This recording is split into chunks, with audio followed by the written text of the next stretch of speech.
Hello everyone, how's it going? I'm WoWcrendor and welcome to another episode of WorldCrendor where I answer the questions that well, this time I got Facebook and Twitter questions because I wanted to change it up a bit. Email format, I answered so many questions in the email format, it was kind of getting repetitive and old and there's a lot of repeat questions, so I figured why not just do some Facebook, Twitter, facebook.com/Crendor, twitter.com/WoWcrendor. Yeah, okay. And I got a lot of questions. I picked out questions that I wanted to answer. If your question wasn't answered, I'm sorry. First question. Kevin Farley asks, why are you awake at 4:44 a.m.? Oh no, Kevin, why are you awake at 4:44 a.m.? Bitch! Next question. Bob O'Malley asks, what kind of videos do you like to make the most? Or do you like everyone that you make? Well, I think I like everyone that I make. I try to make only videos that I would enjoy watching, but I'm sure there's a couple that I'm like, nah. I guess the LFR one would be one of them. I thought the LFR one I could have done a lot better. It was okay, but to me, okay is bad. Because okay is average. The only thing that's allowed to be average is average commentary. T. Next question. Louis Revere asks, Dear Crendor, I'm curious about the life of a YouTube partner. How would you compare your job to someone who works at an office? Is it stress-free? Do you still worry about deadlines? Do you still deal with annoying people or annoying bosses? Is it a difficult job? That's a lot of questions. How would I compare my job to someone who works in an office? It's a lot better than working in an office. I'll tell you that much. Is it stress-free? No. It is definitely not stress-free. There is quite a bit of stress involved with it. It's still a lot of the stress you would have in a normal job. It's just, it's a lot more, it's like fun. You're working with fun stuff. Like, you're working with videos and video games and all that. But it's still work and there's still stress. And whenever there's people involved with something, there will be stress and drama and deadlines and all sorts of stuff, and you're working off other people's schedules as well, so it's kind of hard. Do I still deal with annoying people or bosses? Like I said, it's still, wherever there's people, there's gonna be drama, but, I mean, for the most part, I haven't met that many annoying people. At least, I don't think so. Bosses, I don't really have a boss. You're kind of your own boss in this. I mean, you're part of a network, if that counts, but they're not really a boss, per se. So, is it a difficult job? I'd say it's a pretty difficult job. A lot of people might look at it and be like, all you do is make stupid videos, but I mean, just try to do it. Try to be a YouTube partner, try the YouTube partner lifestyle for a month, and then see where you're at, and you'll find out it's not the easiest thing. The hardest part about it is consistency. Because, I mean, a lot of people are like, oh yeah, I got ideas, I can make a video. And then they'll make that video, and then they're like, oh, now I gotta make another one. Because, much like the music industry, you can't just make one album. You can't just make one song, and that's your career, unless you're a one-hit wonder.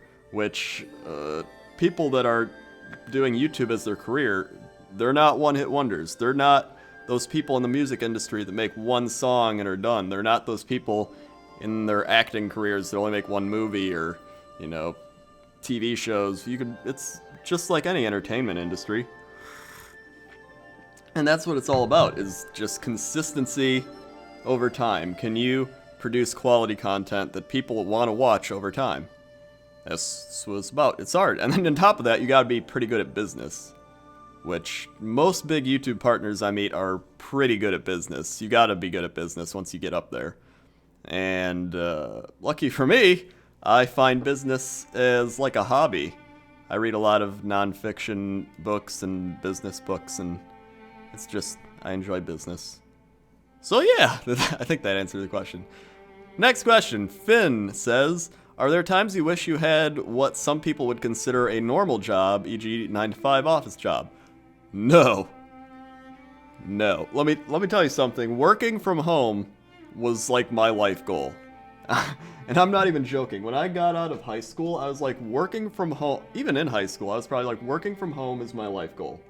I didn't care what I was doing. I could have been doing an office job like spreadsheets. If I was working from home though, I would have been fine with it.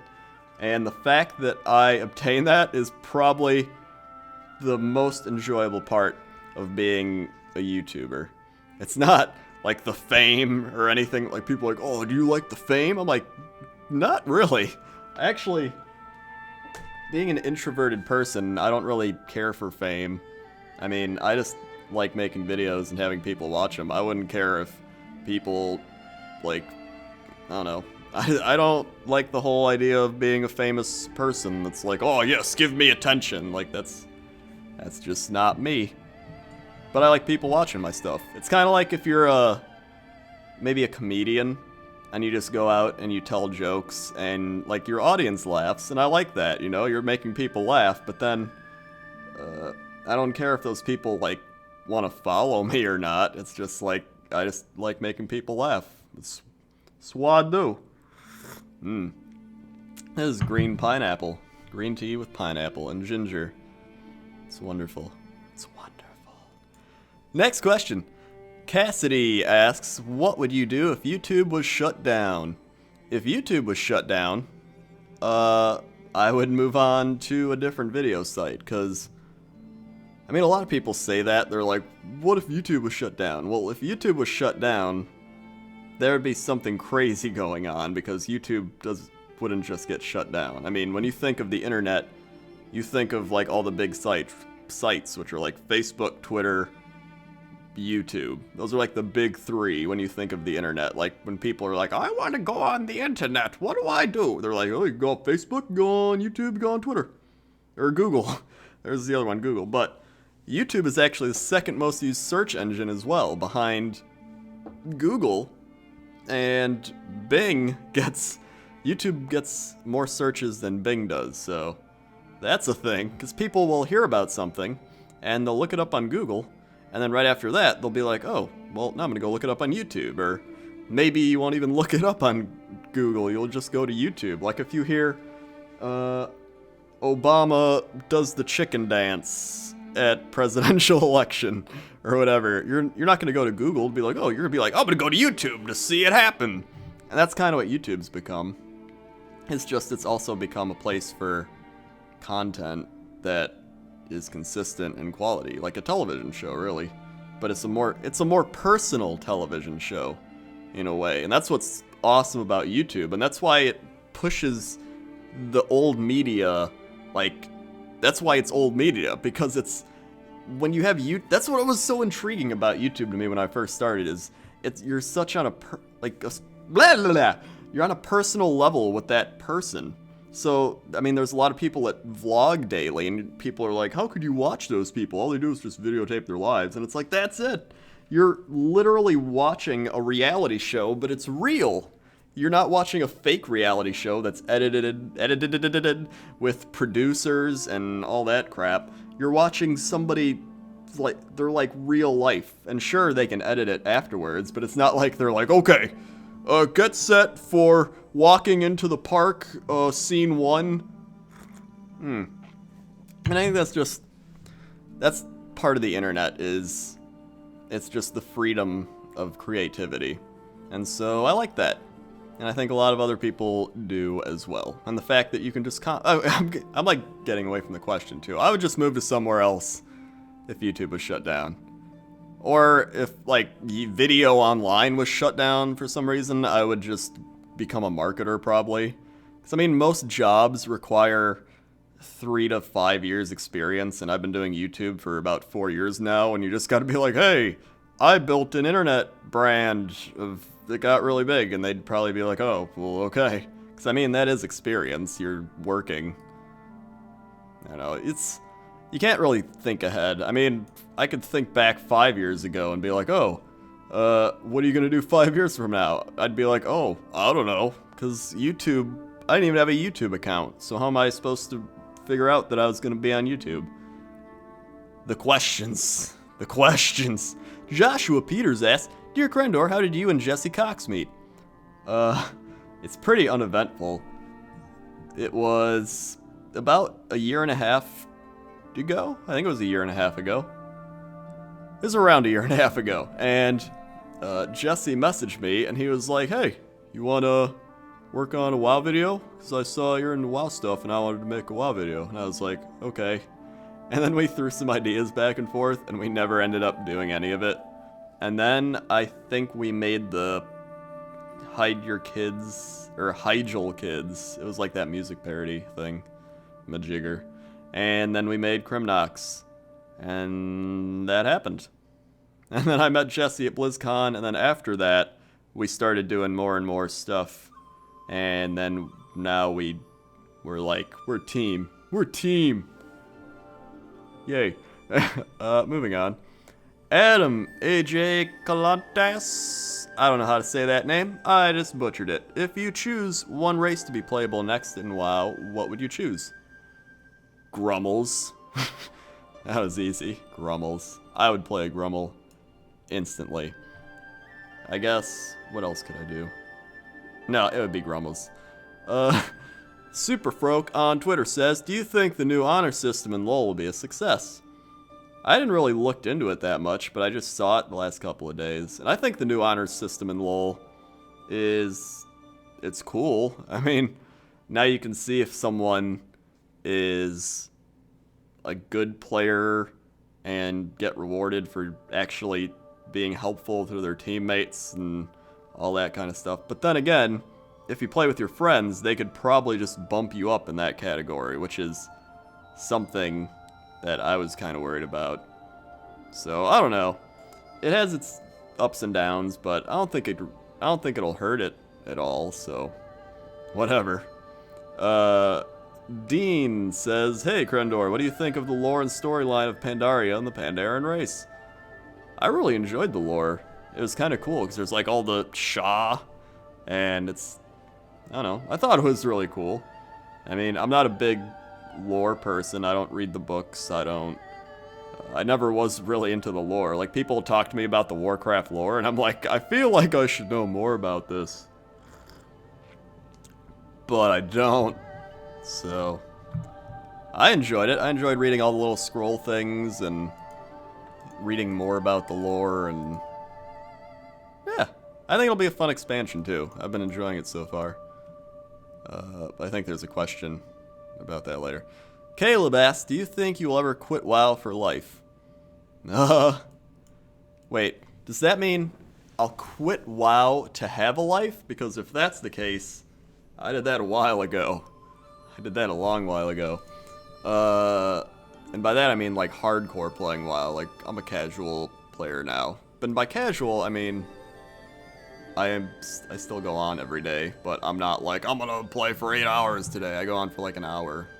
Or the same way you'd watch TV for an hour. That's what I don't get about people, is that some people are like, hey, you play those video games, and then they go watch TV for 5 hours. It's like, wow, that's great. I played WoW for 2 hours today, and then I went outside and hung out with people. But I played video games, so it was a waste of life. But if you mean, do you think you will ever quit WoW for life, as in like, I'll quit it forever, then probably one day. I mean, it's not gonna last forever. I'm sure there'll be a point where other games come in and, you know, surpass it and stuff like that. Everything dies, so there'll be a day. Moving on, Tim Baber. That's a cool name, Baber. Crendor, do you ever get incredibly bothered by spam messages from subs on WoW? I watch Swifty, and it always annoys the crap out of me. Well, as I said previously, I'm not a big fan of, like, being a famous person. And I'm also introverted, so I don't talk to many people. I don't like to talk to people. I like to listen and observe. I'm more of that person, and when I go onto a game and then I get spam messaged by people, it kind of gets frustrating. Because I just want to, I'm either working or I'm playing with friends and trying to like relax from working, which a lot of people don't understand that if I'm in a game, I may be working. They're like, "Oh, you work in a game?" Well, it's not something everyone does. I mean, I don't mind it. I don't, you know, they have good intentions. They just want to talk to me, but it's just I have a hard enough time playing games and talking with my like friends, like real friends, like that I've known for 9 years and stuff like that. Like my one friend's wanted to play Civ for weeks, and I'm like, "Oh, okay," and then I keep turning him down, and I feel bad about it. So it can get frustrating. Like, I don't mind when people message me in game and they're like, "Hey, I like your videos." I'm like, "Thanks." But usually when people message me in game, they're like, "Hey, it's cool videos," and I'm like, "Thanks," and they're like, "So what are you up to?" I'm just like, I don't have time to have like a conversation because I'm literally getting messaged constantly by people. And if I message one person, then it's unfair to all the other people that have messaged me. And it's just, if you want to talk, I read all my comments. I read PMs, even though I don't respond to all of them, I still read them. And Twitter is probably the best way. I read like all my tweets too. So that's a thing. And or emails. I do read emails as well. What else? Yeah, I don't mind anything else. It's just, it's in-game. In-game messages are something I find the most annoying. But I do realize people just have good intentions, so I'm not mad at them or anything. It's just, it can get frustrating after a while. Moving on. Michael Kelly on Twitter says, "This is for your WoW section. What was your favorite zone to play through in Pandaria? Sincerely, Mike." My favorite zone in Pandaria. I liked Valley of the Four Winds. I thought that was a cool zone. Actually, Kunlai Summit may have been my favorite. It was one of those two, either Valley of the Four Winds or Kunlai Summit. I always liked the green zones. It's my favorite color is green. But Kunlai Summit had Grummels in it and Yeahhs. And it was pretty cool. But I think, I don't know. It may be a tie. It may be a tie between those. Maybe I gotta level my druid. So I think once I level my druid through there, then I'll figure it out. Yeah. Zlatomir asks, "What was your worst memory in WoW?" My worst memory in WoW is on my hunter, probably 6 or 7 years ago, and I ran, what was it? It was, oh, what's that instance? Strat home. Not live strat, undead strat. And the Beast Stalker boots dropped, and I needed those Beast Stalker boots. And a shaman rolled on them and got them, and I was like, "You gotta be kidding me. Beast Stalker boots are the hunter set." And he was like, "Yeah, but I can use them." And I was like, "Well, I'm a hunter, and it's part of my set, so it'd probably be better if, like, I got it." And he's just like, "Whatever." Screw that guy. Screw that guy. That memory is so bad that it's been stuck in my head for that long. Yep. Next question is from Lori. "How was your school life?" My school life was fine. I got C's and average grades and played video games a lot. I was the person that just sat in like the back row and didn't talk because I didn't want to. And I had friends. I mean, there were a lot of them were just like other quiet people. Actually, I was acquaintances with everyone. Like, I knew the jock kids, I knew the stoner kids, I knew everybody. And they were just like, "Hey, it's you." But I never really hung out with any of them.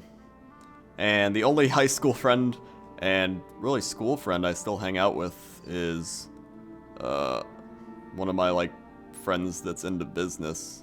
And we kind of, like, bonded over that. So, yeah, it was okay. It wasn't bad, but it wasn't good, so I'm glad it's over. Rasmus asks, "How do you like mops so far, good or bad?" Like I previously stated, I like it a lot. I think they did a good job with it. I like that it's now one big continent again. I like all the lore stuff they're doing, where it helps you learn about the lore as you go through the game. I like the pet battles and all the stuff they added that will make it more fun when you're not raiding or PvPing. And I even like the whole fact that LFR will be throughout the raids now. And I know a lot of people get mad at LFR, like, oh, it's so easy. It's like, that's the point, though. It doesn't give... Maybe if it gave you raid quality gear for doing LFR, but it doesn't. So, I don't know what the problem is. But I mean, overall, I enjoy it. I think it's a fun expansion so far. I like it a lot more in Cataclysm. That's for sure thing. So, yeah. Jay Jackson asks, the Beatles or Elvis? I don't really like... well, I shouldn't say I don't like them. I don't listen to either of them, but I've listened to the Beatles more, so... Probably the Beatles. I listen to techno. Actually, I started listening to classical music lately. I know. I like classical. It's like techno, but without the energy. It's kind of like, it's like mellow. It's like ancient techno, if that's even a thing. I don't know. I like it. Sam Glover asks at WoWcrendor. Oh, that's at me. What do you edit with and record with? Probably an already answered question. If so, sorry. Well, I have answered it in previous videos and many other things, but hey, it's about time to answer it again.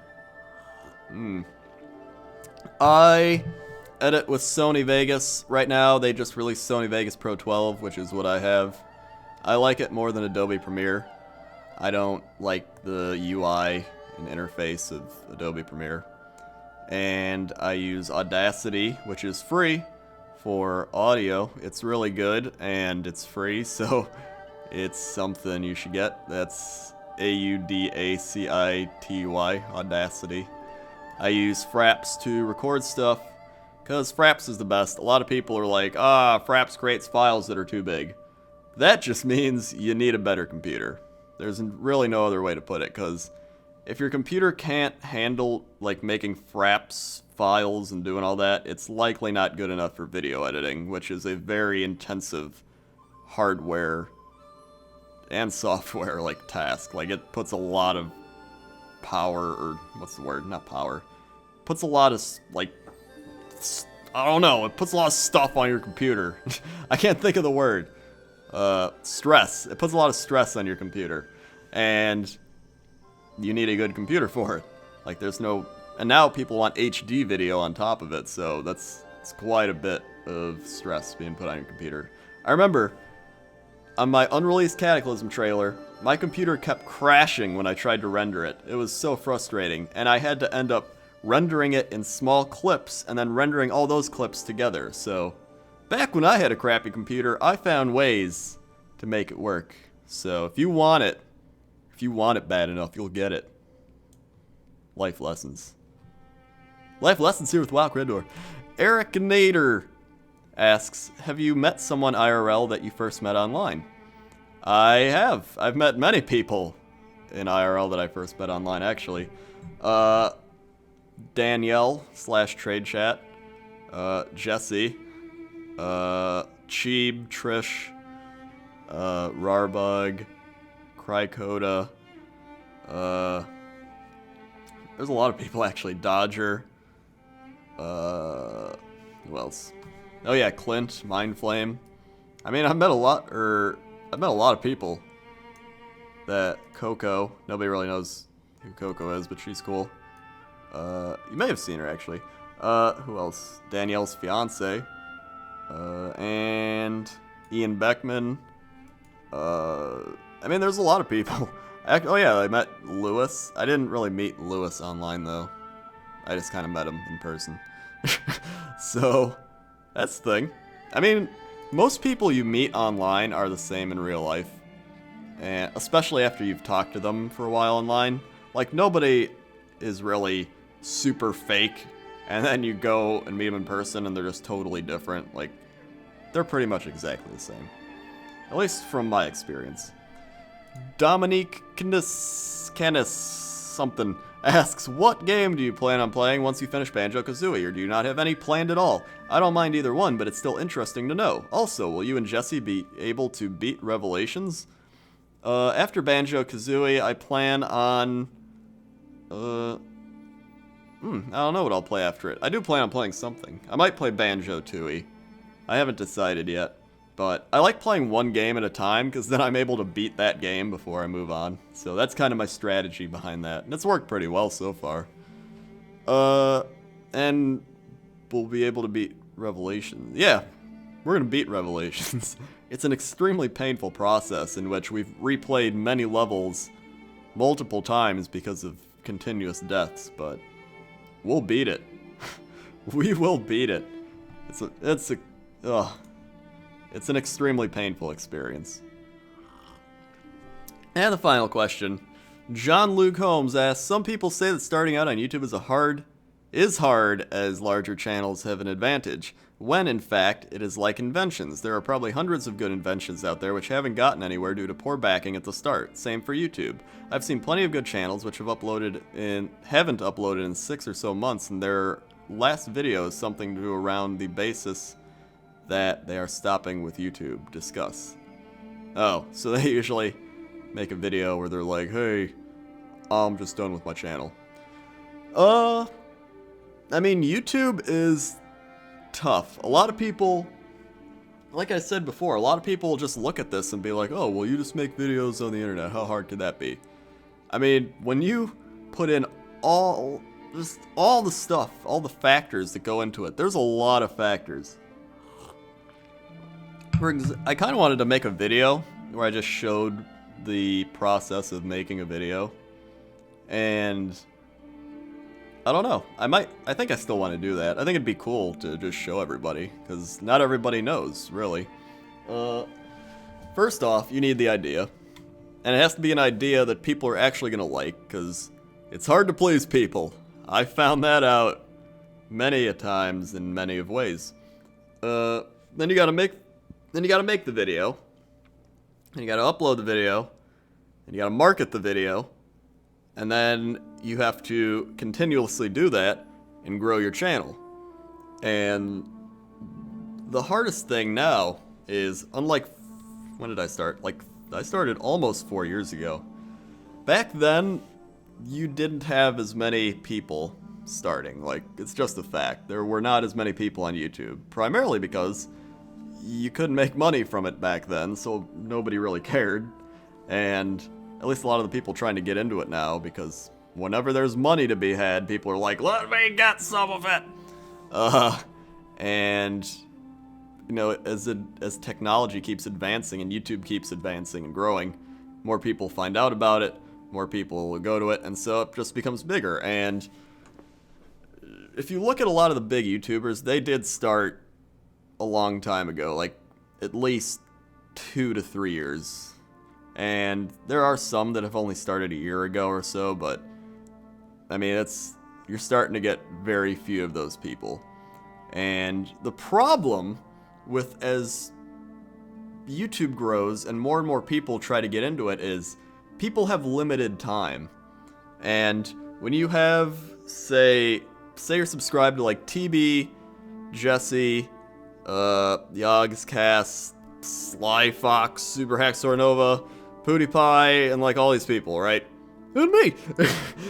Say you're subscribed to all these people, you can only watch so much content in a day, or in your free time. So you're like, alright, I got an hour or two to kill. You're gonna watch all those people you know already, and then you're gonna be like, alright, I'm done.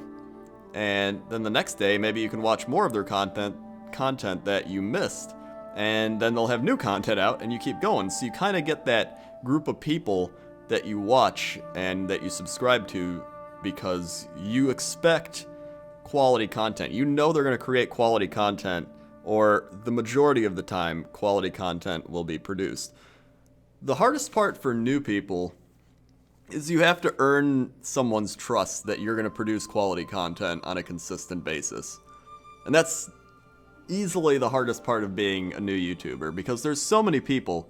How many people do you see that promise things that don't get fulfilled? Say things like, oh, I'm going to start making so many videos on my channel, and then 2 days later, there's no videos on the channel. And how many people say, oh, I'm going to make this video series, and then they make one video of it, and then it stops.